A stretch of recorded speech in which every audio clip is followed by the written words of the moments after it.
Hello and welcome to the Fantasy Life Show. Happy freaking Monday, everybody. I'm your host, Ian Hartitz. It's a great day to be great. It's a great day to break down all the action from an eventful preseason week 3. And we got some good news to go through as well. So joining me, as always, none other than Fantasy Life Director of Analytics, the king of utilization, Dwain, the Rock McFarland. Good morning, Dwain. How are you? I'm excellent. I got up at like 4 a.m. to finish writing up all of the utilization recaps, and they will all be live on the site momentarily. Had like 22 of them, I think, done yesterday. So yeah, feels good. Now I got to write up the summary today. But man, we love preseason, but I will say, like, I am at that point where I think people are getting preseason fatigue, and I'm ready for week 1. Give me real, meaningful football. We'll take the fake stuff, when we have it. Again, it's not like we have anything else to really get into. But yes, I am with Dwain. We are ready for week 1. But yeah, everyone, make sure you check out Dwain's preseason week 3 takeaways for free over on FantasyLife.com. Always some great stuff in there. Guarantee you will learn at least one thing. So before we get into some news, though, guys, a quick word on Fantasy Life Plus. Fantasy Life Plus, our premium product over here at FantasyLife.com. And guys, really at the end of the day, just trying to make you a better and smarter fantasy football player. Of course, we're still giving plenty of free tools out there. You're listening to us for free. Dwayne's article I just mentioned is free. You can even get my ranks for free. But if you want the whole suite of consensus rankers, our draft champion tool, Dwayne's utilization, actual, tools out there, again, Fantasy Life Plus gives you those capabilities. So not trying to break the bank on you. If you want to go tier 1, it costs about $40 per year. Want to go tier 2, it's still less than a Chipotle burrito per month. But yeah, when we have tools as cool as they are, we do think, again, they do warrant some Fantasy Life Plus pricing. So check it out on FantasyLife.com. And now the news. All right, Dwayne, obviously the major news from the weekend is just, what was going on with the preseason utilization, which we will be devoting the majority of the show to. But there were 2 key news items that did break yesterday and then this morning that we do have to get into, starting with Bengals wide receiver 1 Ja'Marr Chase, for the first time in the entire training camp, was out there presumably practicing full speed with everyone. Now, it has been a hold-in situation, so Chase has gone through some individual work and stuff like that. But hey, based on the end of last week, he had stopped practicing at all while waiting for that new contract. So, Dwayne, I know a lot of people, they have their home leagues this weekend. Maybe they had them last weekend. A lot of concern about what was going to go on with Chase, given the fact that the Bengals historically have kind of been a cheap organization. Really, really good news here for Chase, playing in week 1 and beyond. Yeah, and I think for Chase, it's always been a little bit tough because we do know how the Bengals can be. But with 2 years remaining on his contract, it was always going to be really tough for him to hold out for an extended period of time. Like, he does not want to miss those game checks. And then you also have the fact that the contract, if you don't play by a certain week, it's going to toll. And then the team just gets to hold your rights for even longer. So as much as, we love the players in these situations and we root for them, the deck's still stacked against them, Ian. I mean, the same thing for CeeDee Lamb, even though he's only got 1 year left. Is CeeDee really going to want to start missing game checks, right? He's already out quite a bit of money just for all of the training camp practices and everything that he's missing. But if you took the risk on Ja'Marr Chase and you didn't move him down your board and you got him at a value this weekend in your home league, congrats to you. I would say the big other thing here, Ian, is also like Joe Burrow.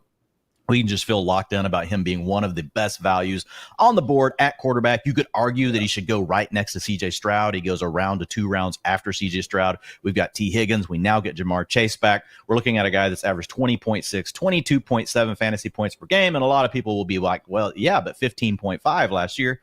Well, he had a calf injury for those first 5 games. You get rid of those.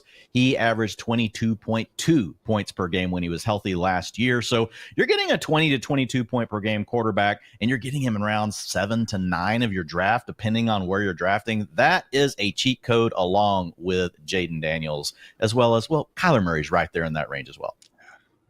Fantasy Life projections have C.J. Stroud thrown for 4,400 yards, Joe Burrow 4,250, both guys 29 touchdowns. So I'm with you, Dwayne. When you see that multiple round gap in ADP between the two, yeah, give me Burrow 9 times out of 10 there. With Ja'Marr Chase, Dwayne, is this enough for you to, again, be taking him over the Bijan Robinsons and the Breece Halls of the world? Because personally, I have him as my, right now, 8th player off the board. If you want to move up to 6th, cycle between Justin Jefferson and Amon-Ra St. Brown, that's fine. But if you're in your home league draft tomorrow, how many players are you taking ahead of Ja'Marr Chase? In a full PPR, I mean, it's funny you say that. Like I'm I'm multitasking. I'm editing my ranks right now because I did move Jamar Chase below Breece Hall and Bijan Robinson just because it was all close. And with the news, I was like, okay, tiebreakers, give me those guys. But knowing that he's back out there in a full PPR, I have no problem with you taking him over Hall or Bijan Robinson. The thing that you're not going to have to worry about with an elite wide receiver is we know, Ian, they're going to be on the field. Whereas with Breece Hall or Bijan Robinson, as much as we love them, as much as we love the potential fantasy points they could score, we know the top 3 finishes, like over the last 10 years, have typically come from running backs when we compare them to wide receivers. And we throw tight ends in there just for the sake of research. But it's a situation where we know coaches will tinker with the position. We know suddenly they'll be like, oh, this is my 2-minute offense back. Oh, this guy's looked good in practice. I want to give him some carries inside the 5. Got to reward him. And the players don't often care anymore about that, right? They're pretty selfless. You know, they'll tap their own helmet and pull themselves out to let their teammates come in and get a carry or two. So with a wide receiver, you don't have to worry about that. Number one, we know wide receivers are prima donnas and they just want the ball, Ian. Just kidding. Partially just kidding. But they're going to be on the field. So we really don't have to worry about the playing stuff time. Like Jamar Chase, as long as he's healthy, he's going to be on the field 90% of the time Joe Burrow drops back to pass. And that's a certainty we don't get with those two players. And I think their ceilings are all still close anyway. The running backs are slightly higher, but I think Jamar Chase's floor is far superior. A little more AFC North news to get through this morning. In fact, Adam Schefter confirmed that Browns running back Nick Chubb not expected to be activated off the PUP list, meaning he will be missing in all likelihood the first 4 weeks of the 2024 season. So, Dwain, not the biggest surprise in the world, obviously coming back from that brutal multi-ligament knee injury that required 2 surgeries last year. So, again, get better soon, Nick Chubb. Hopefully we see him sooner rather than later. But what does this do for you for Jerome Ford, at least looking ahead to these first 4 weeks of the year? Not saying, again, this is some unexpected phenomenon that's changing the ranks, because I know we've been expecting it. But looking at week 1 specifically, I mean, Ford finished as the RB25 last year in PPR points per game. How much do you trust him, compared to someone like Chuba Hubbard, kind of in a similar position, at least for September? Yeah, it's really interesting. You're kind of splitting hairs there. Like, if you want the player that's on the better team with the better offensive line, I think you're going with Jerome Ford. But if you're wanting the guy that I think could come out in week 1 and we're like, whoa, at 80% snap share, and he continues getting that until Jonathan Brooks is, back from his ACL injury, which happened last November, I think Chuba Hubbard's your guy. And so I'm going to go ahead and lean into Chuba Hubbard. Also, we have a massive offensive line upgrade for the Panthers. They signed Robert Hunt as well as Damian Lewis, both to big contracts. So they have 2 brand new starting guards in that lineup. And with Chuba Hubbard, Ian, I'm going to lean into the security of the role. When we look at Jerome Ford, they are still using Deonta Foreman. We just saw this last weekend. Jerome Ford started the game, 53% snap share with the starters. Deonta Foreman, 47% snap share. So when we look at what's happened over the preseason with Deshaun Watson, on the field as well, those numbers also look similar. This last weekend, we had Jameis Winston. So the Browns were resting like a lot of their first team guys, but they still used Ford and they used Deonta Foreman. Pierre Strong Jr. didn't play in this game. He's also been in the mix and he's moved up the depth chart. So I think there's a risk that you have a running back by committee times 3 when we come out of the gate in week 1 in Cleveland. So that's enough to push me to Chuba Hubbard over Jerome Ford, which I think ADP has this one backwards right now. And look, man, this is exactly what we saw out of the Browns backfield last season. And we had freaking, a 16-game sample size to get through this, obviously with Chubb suffering that injury early on in that week 2 loss to the Steelers. So overall, from weeks 2 all the way to the wild card round, it was Jerome Ford as the leader, 52% snaps, 42% of the team's rush attempts, 46% of the backfield routes. But Kareem Hunt, 31%, 33%, 23% respectively. And even Pierre Strong, Dwain, was out there getting 17% of the snaps and getting some work as well. So yes, Ford is the RB1 there. We're not debating that. Had 200, and freaking 67 combined rush attempts and targets, last season. But, not exactly the most fantasy friendly situation for him. Lest we forget Deshaun Watson, a little bit more mobile than what we saw from Joe Flacco down the stretch of last season. And accordingly, again, could be a bit tougher sledding for Ford when we're not getting as many checkdowns. So last year, and this stat always just shocks me, Kareem Hunt, 9 touchdowns despite averaging averaging only 3 yards per carry, and it's probably going to be Deontay Foreman getting those fantasy-friendly goal line looks. So, Dwayne, not going to probably be having Jerome Ford inside the top 24. Teams could do worse out there, 0 RB managers, but yeah, not getting too carried away. I agree. I think that's the key. You're going to rank him probably as a high-end running back 3 in week 1, whereas Chuba Hubbard, he'll be in my top 24 whenever I put out the ranks. But I think the big takeaway here for drafters is, let's say you take a Jonathan Brooks, you take another a young running back, that might not be in a firm role to start the season, or maybe you grabbed an upside handcuff, as your running back 2, and now you've got to circle back and find someone that can play for you maybe the first 4 to 6 games of the season. I think that Jerome Ford and Chuba Hubbard are both in play for that kind of roster construction. I just slightly lean to Hubbard. Now, guys, some rapid fire recap news in terms of other injuries around the league. First off, 49ers first-round pick Ricky Pearsall is returning to practice on Monday with that shoulder injury. So good news for Pearsall, someone that might be forced into action sooner rather than later, depending on what happens with this Brandon Ayuk situation.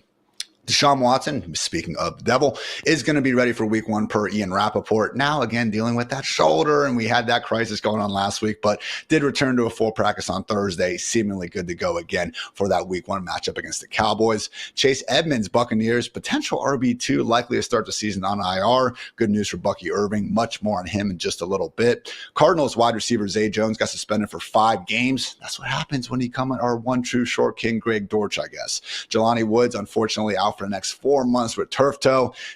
Would have been a lot cooler to know that a few months ago when I was taking so much of him in round 18. And in more Cowboys bad news, Deron Bland, the 2023 NFL interception leader, will miss 6 to 8 weeks with the stress fracture in his foot. So not great news for a team that, again, let Stephon Gilmore walk just a few short weeks ago.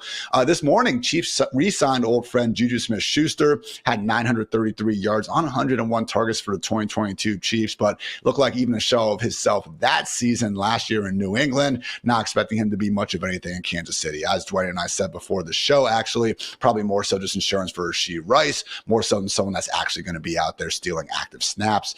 Mike Tomlin says the quarterback decision will come at the end of this work week. All signs continue to point to Russell Wilson, though. Chiefs beat reporter Pete Sweeney believes Carson Steele could become the go-to option on the goal line. Hey, with Clyde Edwards-Helaire still having the PTSD stuff, maybe Steele is going to be the RB2 in Kansas City. More than anything, though, we just continue to expect Isaiah Pacheco to have something pretty darn close to a true every down workhorse role.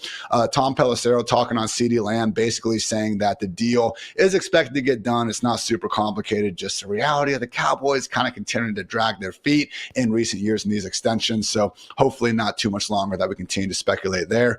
And then, and not really that important news, but still kind of funny to me, Jim Harbaugh praised Justin Herbert's leadership on the stuck elevator, even noting that Herbert wasn't sweating, just had a little bit of perspiration in his hair. Gotta love having Jim Harbaugh back in the NFL. And then ESPN's own Field Yates dislocated his shoulder trying to determine some fantasy draft order business going on. That's just a true fantasy analyst right there. So get better, Fields. That is pretty funny, man. Sorry about your shoulder, but great day to be great either way. And yeah, guys, that's the news. And before we get some preseason takeaways, a quick word on our friends over at DraftKings.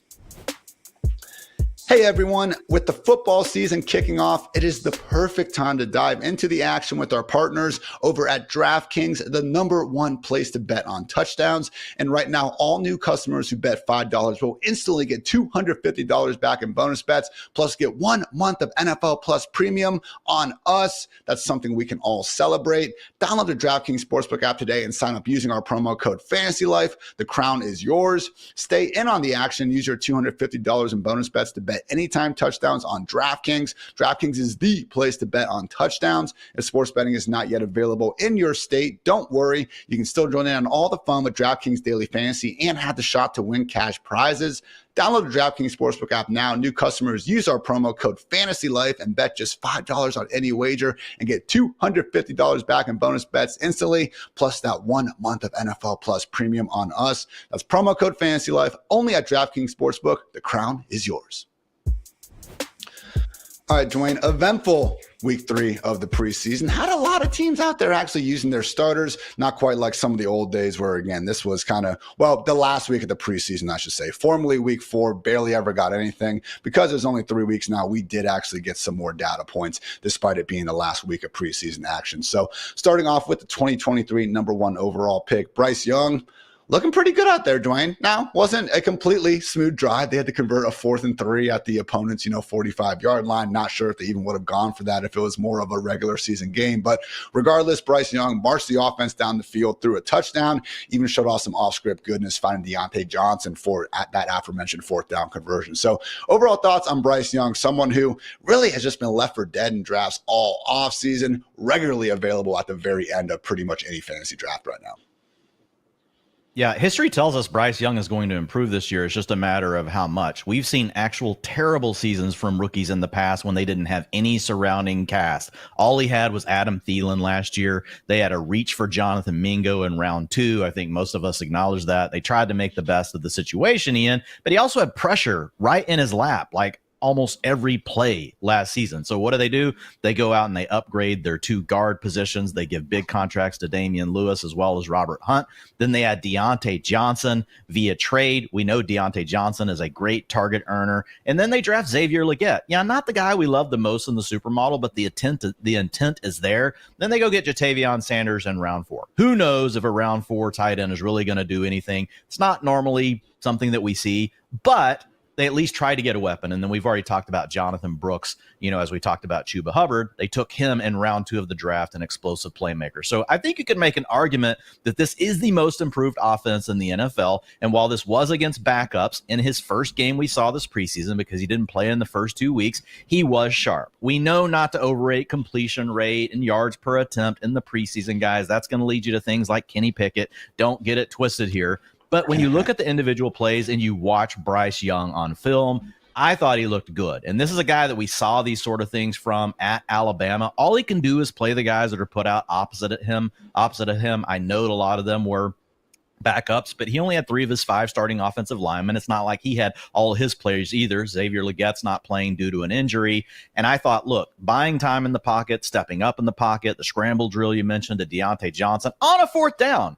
Is it sad that they got to a 4th down? Yeah, but the dude also converted it. So he kind of came through in a big moment, and it wasn't an easy play. And he and Deontay Johnson looked in midseason form on that scramble drill. That's a thing that we saw him do at Alabama. When he would buy time, what did he have? He had the weapons to actually make teams pay. Last year, when he would go to do that, he'd just look out there, and there's no one, man. Like, what do you do? Like, do the Caleb Williams slip and slide? At that point, like, there's not a lot like you can do for your team. So yeah, I think Bryce Young is a guy that's been left for dead. I don't know that he's going to become fantasy relevant, Ian, but once you get to the end of your draft, like, and you're looking at a lot of the guys like Drake May and Bo Nix, I'm taking Bryce Young, over Bo Nix every time. Drake May, I think we know the rushing upside could be enough to offset what Bryce Young might get here.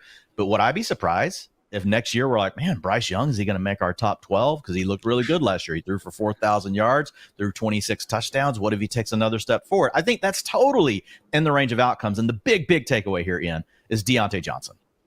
This might be Deontay Johnson's best quarterback in his career. Ben was washed by the time Deontay was playing with him, and then we had Kenny Pickett. So Deontay Johnson, don't be surprised, guys. The guy already has a wide receiver 1 finish on his resume. I think he's a near lock to be top 36, which he's being drafted after. And I think he gives you easily, we could look up by week 3 and say, this guy's a wide receiver 2, and we have to rank him that way every week. And Deontay is someone going in that range where after we see him week 1, he probably, Dwayne, if we had to bet on targets, I would not be shocked at all if he's getting double digit out there. Yes, we can feel good about drafting Deontay Johnson. So when we talk about starting Deontay Johnson, I should say. So when we talk about trying to get 4 to 6 wide receivers inside those top 10 rounds, again, you're not drafting Johnson as this guy going inside the top 20 at the position, even though we know he has that upside. Wide receiver 8 finish in PPR points per game on his resume. Yeah, now he's the de facto number 1 in Carolina. So gotta love that. And Dwayne, no, we don't have the same sort of rushing upside as Anthony Richardson with Bryce Young, but we also aren't exactly dealing with this Kirk Cousins, Tua Tagovailoa, complete statue back there. I mean, 15.8 rushing yards per game last year. He actually led all quarterbacks in terms of first downs on scramble attempts on 55%. So looking at the Panthers offense last year, I mean, the gag reel with some of these wide receivers was incredible. Jonathan Mingo like jumping out of bounds on that one sideline catch. DJ Chark fumbling through the end zone. It looked like a video game animation. The Jonathan Mingo play last year. It felt like a Madden glitch. I don't know. It really did. Possible. One of the just most ridiculous moments of the season for sure. But again, overall, I mean, just using those kind of ESPN open scores where Deontay Johnson has graded out so favorably, I actually took the top 3 wide receivers from every team, and only the Patriots had a lower average open score than the Panthers last season. So we're talking about a team that was 28th in pre-snap shift and motion, 30th in play action, 27th in screen rate. So, Dwayne, Dave Canales has been able to fix Geno Smith and Baker Mayfield in back-to-back years. I'm with you, Bryce Young. At the end of these drafts, you could do worse. Superflex, I take him over Baker. Dwayne. I take him over Baker, and you might talk me into Geno. I still have Geno above him. I like Geno this year, so I'm probably not going that far. But I'll flat out take Bryce Young over Baker Mayfield. What about versus Levis? I think I still lean Levis. No, I'm going Bryce Young. Really? I think they're close. Levis has looked good this preseason. I think they're really close. But Bryce Young was the number 1 pick overall. And he actually was a dual threat prospect coming out. He just likes to use his legs to buy time to throw to open players. Last year, he didn't have those. So I think the ceiling is higher on Bryce Young than it is on Will Levis personally, just because I think like the talent and the pedigree is more likely to hit than Levis. Now, Levis is just a wild card because like you and I both watched this film. Like some throws, I'm like, oh my God, this guy's amazing. And then the very next play, I'm like, am I even watching the same player? Like, and these were actually back-to-back snaps. Like, who is this person? So like those consistency things are things that he's got to iron out. I know we're not talking about the Titans today, but Levis has looked good this preseason. Look, you can't overcount completing, your completion percentage in the preseason, but at least Levis has been accurate, which would be which is better than him looking totally terrible this preseason. So there's a chance, Ian, that he has improved in that department. Just please, Levis, slide every once in a while, man. We like watching you play. Don't be, playing with those injury gods as much as you have been in your short career so far.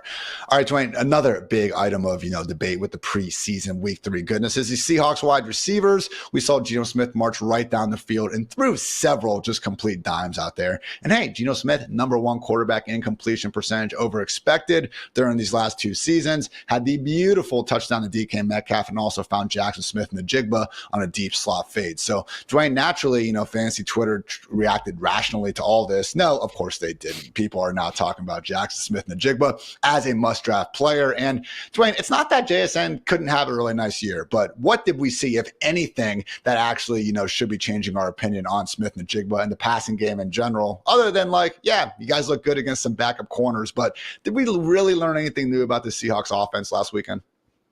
No, we didn't learn anything new. And I think, you hit all the salient points, like all the things that matter here. Look, we've been drafting Jackson Smith and Jigba because we've thought that the value has been there for a guy that was a round 1 pick last year that could see more playing time with a new offensive coordinator and Ryan Grubb. JSN was also battling an injury to his wrist early last season. So there were just variables there. And Tyler Lockett's declining, and he's hurt right now. So those things all pointed to Jackson Smith and Jigba being a guy that you could look at as an upside target in your draft. Nothing changed about that in this game, though. You mentioned the slot fade, that was potentially more of a negative, Ian. He was playing against the second-string nickelback and got 0 separation.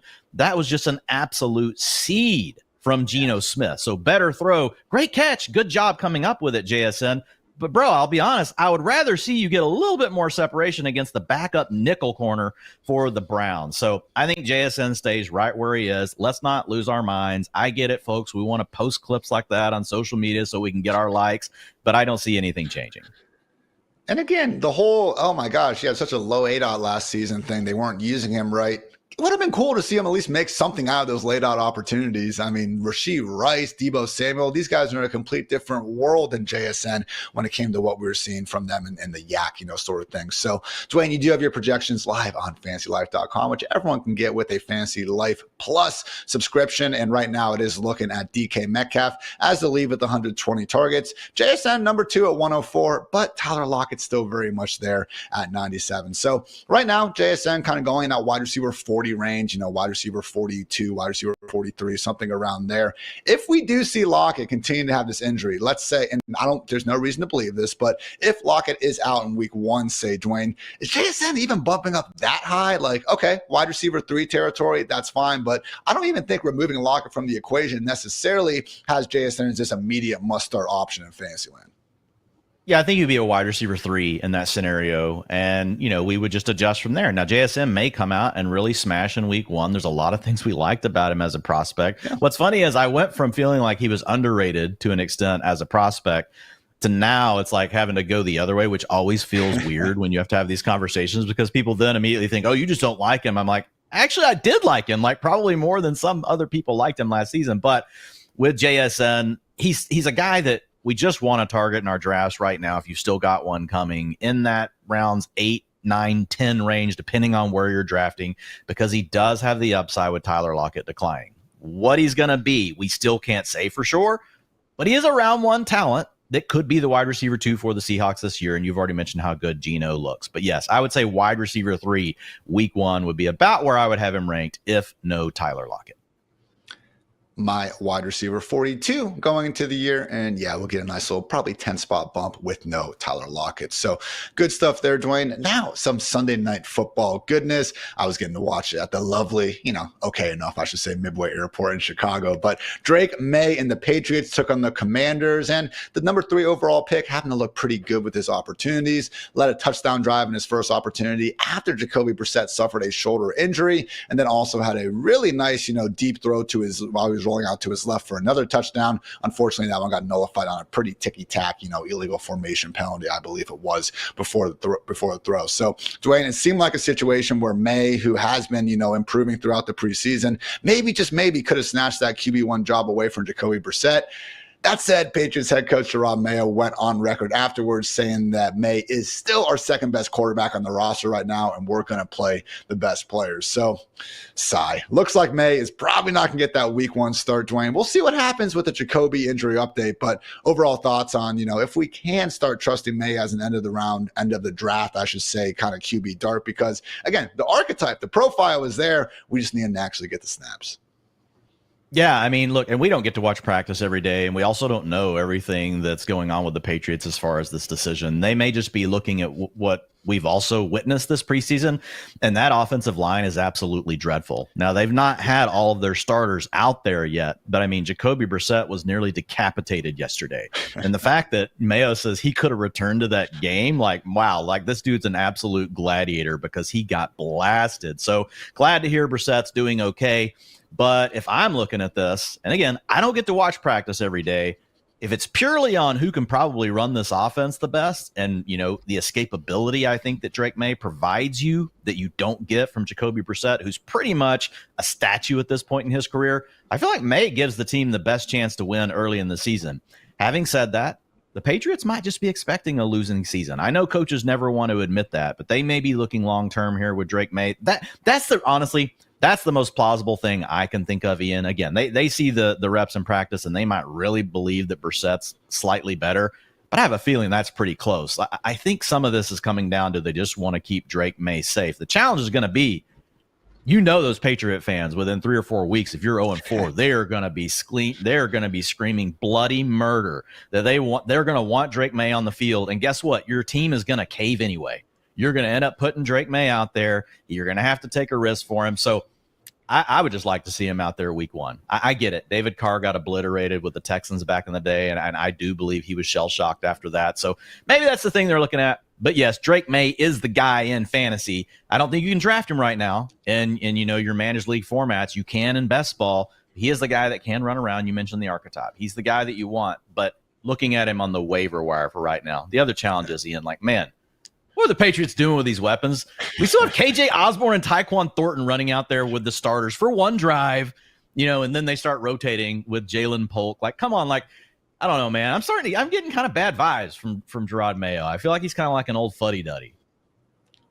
I mean, not self-pronounced. Like, he was the appointed successor for Bill Belichick, has been known for a while. So, yeah, kind of guessing Belichick maybe was picking someone that he knew was going to be, similar mindset with stuff like this. So, we mentioned not the best situation for May or Brissett to be in. Yes, it's just a preseason. I understand that. But during the preseason, 4th highest pressure rate allowed in New England right now. Certainly not an offensive group that deserves the benefit of the doubt at this point. So, we'll note that May, once he can get out there, average 57 rushing yards per game during his last 2 years in college. For reference, Justin Fields was at 55 at Ohio State. Anthony Richardson, 59 at Florida. So yeah, not saying we're going to see him put up the same sort of NFL rushing numbers as those guys, but certainly someone that is far from a statue. And once he does get out there, hopefully sooner rather than later, could see a bit more fancy goodness than we're expecting. So Dwain, I mean, if we did know he was starting in week 1 and beyond, Bryce Young versus Drake May while we're on the topic.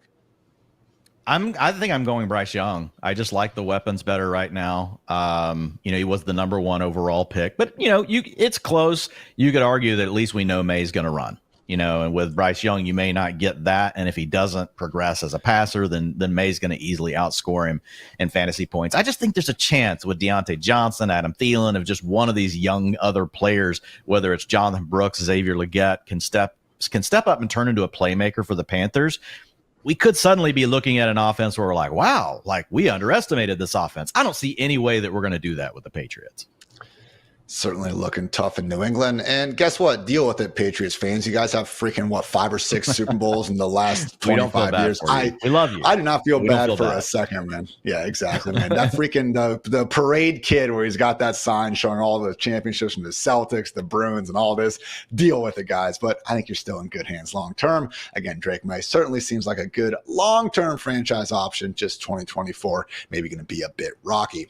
Another rookie to talk about, Dwain, A.D. Mitchell out of Indy. Kind of lost in the sauce of the Anthony Richardson up and down performance against the Bengals was the fact that Mitchell out there in a legit full-time role. So yes, we still do have Josh Downs missing time, but are you perhaps underestimating the second round pick, Dwain? Because as much as we weren't exactly in on Mitchell as a first round prospect, still a lot of things to like about his profile.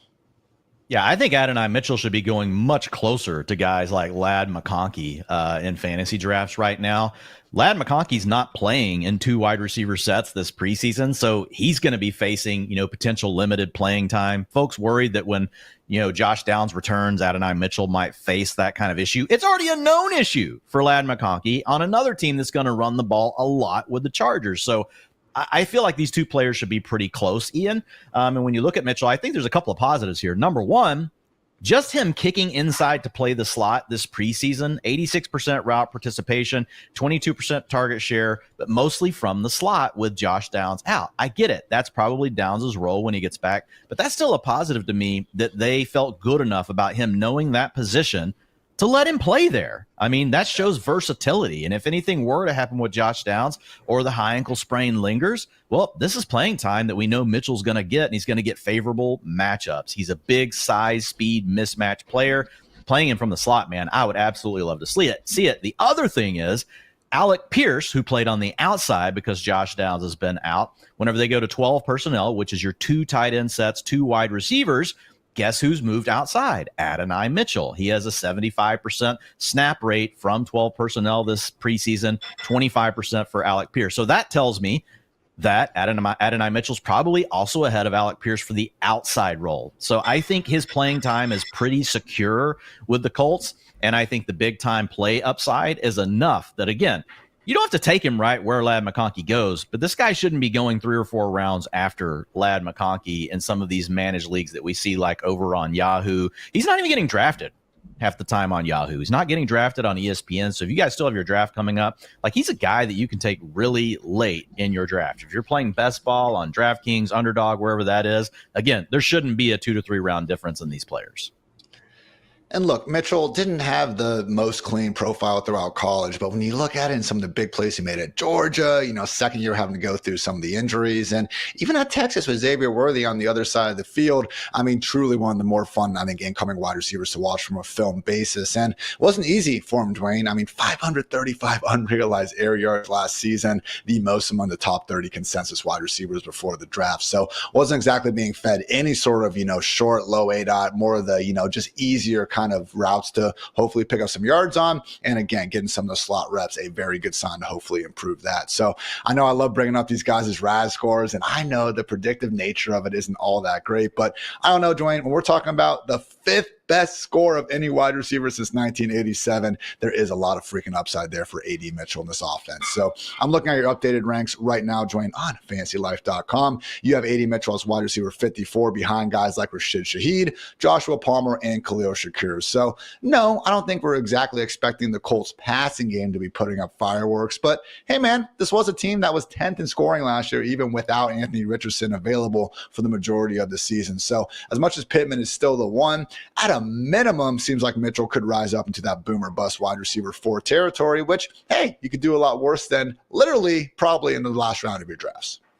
Yeah, I basically moved him right up next to Dontavian Wicks, right? It's this upside play, but AD Mitchell's going to have more playing time guaranteed to him in week 1. Like, you could argue, oh, well, if Dobbs went down immediately, we would like Wicks better because of Jordan Love, and that's true. So tomato, it depends on your roster construction. But if you're needing a player that you know you might need to put into your lineup by week 2 or 3, and you still want upside, AD Mitchell's the play over Dontavian Wicks. You're going to have to wait on Wicks. You're never going to start him unless there's an injury or we find out that he's the starting player. He's essentially the best wide receiver handcuff on the board. AD Mitchell is going to come out of the gate with playing time and could go and he could go bonkers right away. And I do really like him in best ball because even if he's not like this, consistency was his biggest issue in college. If you don't have to predict when those games are going to come, that's really great, in my opinion, for best ball. So, yeah, I moved him up like 30 spots in the ranks overall over the weekend. Let's talk some running backs now, specifically one that, has maybe burned fantasy managers a bit over the years, but my goodness, has he been looking good out there. Of course, I'm talking about Texans RB2, maybe Cam Akers going out there spamming the circle button, spin move on spin move on spin move. But he's honestly had several runs this preseason that look great, Dwain. I mean, he looks all the way back from his second Achilles tear. Maybe he just need to tear the other one to even things out and get back to a perfectly balanced, nature over here. So all jokes aside, Cam Akers, Dwain, starting to be someone you're looking at towards the end of drafts, because as much as this is against preseason backups, I get it. I mean, when Dameon Pierce looks horrific against the same sort of groups of guys, you would think at some point the Texans got to look at Akers and say, hey, maybe this is the second best running back on our roster. Yeah, and that was a great tweet by you, balancing out with the other injury. But yeah, I don't know when the last time I've seen a triple spin move. That was really sweet by Akers. Look, it's not even close. He looks like he's in a completely different league than Dameon Pierce. And I hear people, well, Pierce just isn't a good fit. He's trying to still learn this zone blocking scheme. Last week, they used mostly all power and man blocking concepts to try to get Pierce going, and he still couldn't do it. I heard the coaches come out and say, well, the blocking wasn't really good. Look, I'm not a coach. I can't watch the film the same way that they can. So, I mean, I will acquiesce to the head coach on that sort of thing. They're going to know ball better than me. But when I watched it, I felt there was definitely more there for Dameon Pierce to take advantage of than what he did on a lot of those plays. He felt hesitant. He wasn't running with power. Akers, the triple spin move was great, but one of the best runs I've seen all preseason was his cutback in week 2. He started off going left of the grain, and then guess what? In that zone blocking scheme, what opens up? You're reading the edge first, right? Then you're reading the hole that you could go to, and then you have the backdoor cut. He read it perfectly. He went to the backdoor cut like he should be, and then he gets out to the flat, and he basically stiff arms a guy. Yeah, he's not going to outrun a defensive back for 80 yards. But, I mean, the dude looks way better with Dameon Pierce, and I'm drafting Cam Akers in the last round. If you're playing in a deeper league that's going 18 to 20 rounds, I'm taking Cam Akers very often in those formats. I would not be surprised at all as teams are starting to cut down their rosters, really starting today if we do see Dameon Pierce, hit the open market. So not a given just yet, and I don't want to completely freak out about the preseason performance because right now PFF's top 5 highest graded rushers of the preseason, Israel Abanikanda, Deuce Vaughn, Frank Gore Jr., Ray Davis, and Cam Akers. So yeah, there have been some other guys playing well that, again, we aren't necessarily going crazy after. But again, Dwain looks like he does have a chance to take that RB2 job and being able to get the handcuff to Joe Mixon, who, newsflash, everyone hasn't been the most efficient running back in his own right over the years. Not a bad deal to sign up for inside of a Houston Texans offense that we certainly do expect to put up plenty of points throughout the year. Another running back late round pick we can maybe be looking at, Dwayne, is 49ers potential RB2 Jordan Mason, someone who only trails Devin Achane in yards per carry over these past 2 seasons, minimum 75 carries. So yeah, it's an arbitrary cutoff. I get it. Not the biggest sample size in the world, but at a minimum, Dwayne, should Christian McCaffrey miss any time this year, I certainly think Jordan Mason has done enough to maybe make it more of a 2A, 2B situation alongside Elijah Mitchell. Yeah, and that's what I put in the utilization recap this weekend. Look, at a minimum, this is a RB2 situation where these two guys are going to share carries. But man, just Jordan Mason, and again, it's preseason, but just watching him run, Ian, like he is so comfortable in this scheme. We just talked about Cam Akers. This is a similar deal. Like they've ran some power and stuff, but man, watching this guy operate in the zone scheme, watching him handle like duo and different things like that, he just has a great feel. He's very subtle at manipulating the next level linebacker. He's quick through the hole. He has power to finish his runs. Not a long speed guy like Elijah Mitchell, but if you watch these two players, there's no doubt Jordan Mason's got the better vision. Jordan Mason has got the better feel for the offensive line. Now, Mitchell, all you got to do is give him that little crease, and he can pop it. And the Shanahans, back to his daddy, like back all the way to Mike Shanahan, not just Kyle Shanahan. They love both of these archetypes, and they typically want to have both on their team. So the good news is, if something were to happen to Christian McCaffrey, which would be bad news, we don't want that. But if something were to happen, they do have two guys, man, that could really split the workload. But I am clicking on Mason over Elijah Mitchell at this point, if just purely for the fact that Mitchell never stays healthy. So I think there's a real chance, you know, if CMC went down, we're 2 weeks into it, and it's like, whoop, Elijah Mitchell's got another pulled hamstring. Look, there's certain things we can't say players are injury prone for, right? Like you break a leg, you know, you tear an ACL. I mean, those are a lot of times you just get landed on wrong. Like it's really random. But all of these soft tissue injuries that constantly linger this explosive player like Mitchell, like there's a chance it's going to happen again. And then Jordan Mason suddenly, man, finds himself as a guy getting 65% of the touches in this offense. He'll be a running back one. He'll be a running back one during those weeks.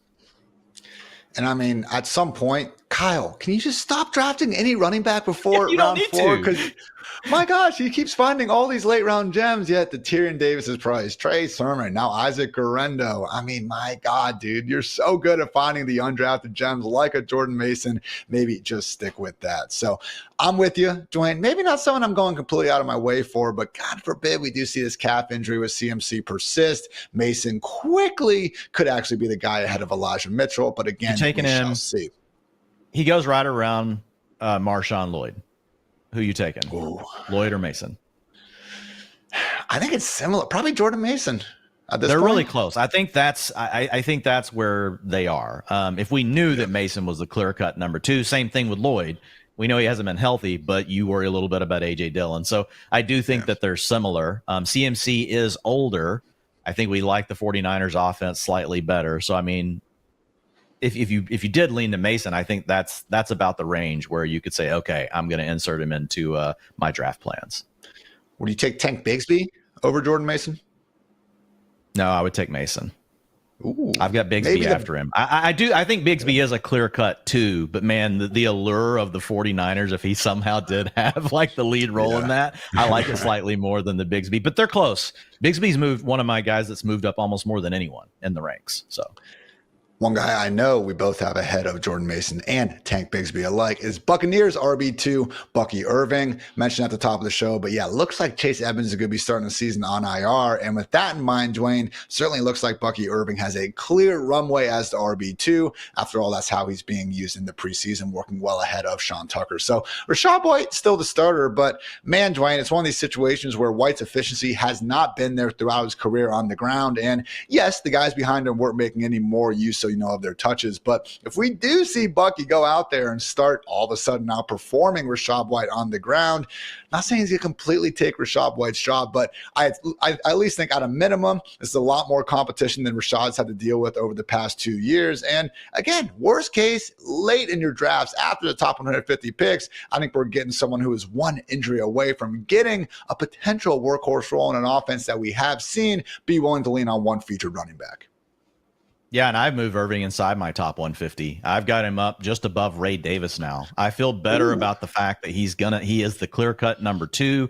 I feel good about the fact that he could carve out work from Rachaad White because of all the inefficient issues we've heard, paired with what we've heard the coaches talk about with Rachaad White and how they've praised Bucky Irving. And then all of that has come to fruition for us to watch in the preseason. This is the more decisive runner of the two. He's the more explosive runner of the two backs. He's a little bit on the smaller side. So I do believe Rachaad White comes out in week 1 and he has most of the snaps on lockdown. But I think we're going to see that slowly dwindle away. You mentioned the Chase Edmonds IR scenario here. That also helps me get more locked in on Bucky Irving. So he is the player that's moved up the most in my ranks. Tank Bigsby is a guy that's, moved up more than most, but Bucky Irving has moved up a ton. I have him inside my top 150. I think he is one of the best sleeper running backs that you can pick right now in fantasy drafts.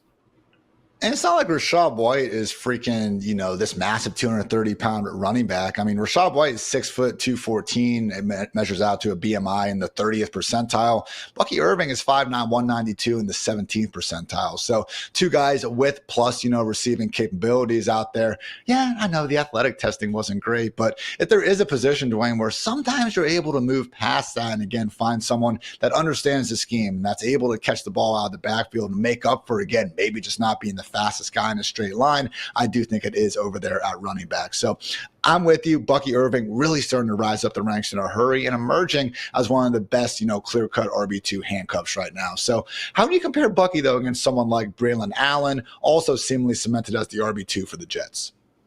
I think Braylon's less cemented. Isaiah Davis in that last game actually took snaps ahead of Braylon Allen. They were around 4 and 5 picks back to back. I think he's at a bigger risk of being in a committee if something happened to Breece Hall. So I have Bucky Irving ahead of Braylon Allen. I think we can also feel a little better about Bucky's receiving upside. Again, 7 PPR points per game during those last 2 seasons at Oregon from purely receiving numbers. Chris Allen wrote a great profile on it. We're not trying to say Bucky's going to be, the next CMC splitting out wide and doing all this stuff. But again, at least a facet of his game. And as Dwayne mentioned in his utilization report, which again, please read, guys, it is free. Even got some good pass pro business going out of Bucky in that week. Yeah, had a great blitz pickup this weekend, which is big. Yep. Good call. Gotta love that. All right, guys, last thing. That's right. It's time to talk about some Arthur Smith shenanigans, specifically Dwayne in that tight end room. So looks like it's going to be Russell Wilson under center. We mentioned that. We know George Pickens, as long as Ayuk stays in San Fran, is going to be the wide receiver 1. But that tight end room is something that we have quickly seen, Brian, who wasn't exactly going early in fantasy drafts, Dwayne, but pretty much a consensus top 14 player at the position. You have Dallas Goedert going as tight end 12, and then usually in some order, it was Dalton Schultz and Pat Freiermuth before the position really fell off a cliff. Based on what we've seen so far, maybe we should have moved that cliff up a little bit, because not looking great for the artist known as Muth through a couple weeks of preseason action. Yeah, Freiermuth, I've moved out of my top 150, which means I'm mostly avoiding him because you're not going to get him based on where I've pushed him to in my ranks. I'm telling you to avoid him in fantasy drafts. It just isn't worth the hassle. Arthur Smith is going to Arthur Smith. And if we're going to have a rotation now, Ian, with Pat Freiermuth, this past weekend, only a 50% route participation with the starters. Again, it was a small sample of, starting plays, but we're at 60% in the preseason with Russell Wilson. Look, Arthur Smith's going to put Darnell Washington on the field, guys. You better believe it. What was Darnell Washington's number 1 attribute in college? This dude is a mauler in the blocking game. And Arthur Smith, he cannot get over something like that. He is going to put this player on the field. It's going to be frustrating. Freiermuth is not going to play in some of the base personnel packages. And we've got an offense that, man, Ian, we don't even know for sure they can throw for 215 yards per game. I'm not dealing with this. There's not enough upside to even consider Pat Freiermuth in a draft. His ceiling was already questionable, but now with these issues, it's like, man, even if he runs pure, there's no way that he's smoking me in a fantasy league. And I'm all of a sudden going, oh God, I don't have Pat Freiermuth. I'm losing my league. Not happening. So no point. Give me Taysom Hill straight up over Freiermuth in the leagues where he's eligible to play tight end. And again, ideally, you guys have your tight end before this point anyway. Personally, Dwain, like if you're not getting one of the guys 1 through 12 and Dallas Goedert kind of is that cutoff, I think something went a little bit wrong in your drafts. And that's one of the allures of getting those guys, because guess what? After Goddard, I mean, yeah, okay, we can put Taysom Hill out there, but you're probably not feeling good enough to exactly just, put him as your only tight end. Might start looking at someone like a Noah Fant, like even a Jonnu Smith going a bit later. So, Zach yeah, Ertz, man, I mean, Zach Ertz. Oh my God. I had to pick a week 1 Band-Aid because tight end just went haywire on me in a draft. I have more confidence in Zach Ertz coming out and earning 7 or 8 targets in week 1 than Freiermuth earning 3. So, like, I'm not saying Ertz is going to last the season for you, but he might get you by for a month until Sennett takes the job away.